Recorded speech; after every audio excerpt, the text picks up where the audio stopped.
Well, I had to talk to some of my professors at my undergraduate college. It's really important to get recommendations, and it especially helps if you can get them from professors that know people on the faculty here.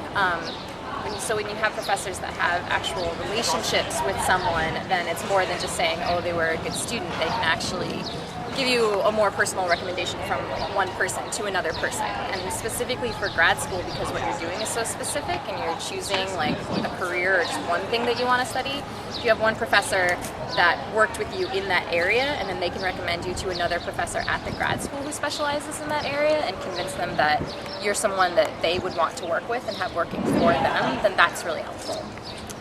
So, have you always wanted to go to Harvard when you were little? No. I'm from Massachusetts, and so, everyone's family maybe jokes and says, oh, don't you want to go to Harvard? But I really wanted to go to UC Berkeley, which is where I did my undergrad. So I was very happy to do that. But once I decided where I was going for grad school, I thought that Harvard had the best grad program for me. So this was my first choice for grad school. What is your master's? I'm actually at the Divinity School here, and so I'm getting my master's in divinity. Cool. And was there anyone when you went to Harvard? Was there anyone that you That's a good question.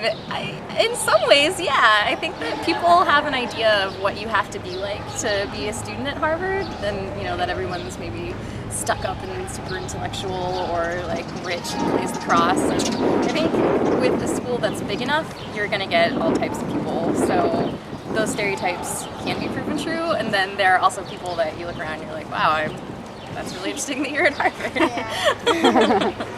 I can't think of anyone specifically like Legally Blonde, but there is a man in my school who has a dog that is always with him all the time in all of his classes and at every party and in the cafeteria and everything. Her name's Tina Bell. She wears different pink outfits every day, so now that I think about it, maybe that's a little bit like that. Yeah. And she has more friends on Facebook than he does. Tina Bell. Tina Bell has more friends. Did you like going to Brooklyn? I went to Berkeley in California. Yeah, I loved it a lot. I did not go to Harvard.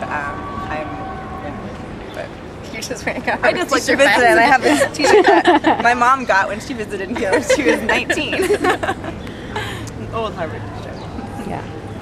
So what was your tip to get into Harvard? I would say definitely stay true to yourself. Don't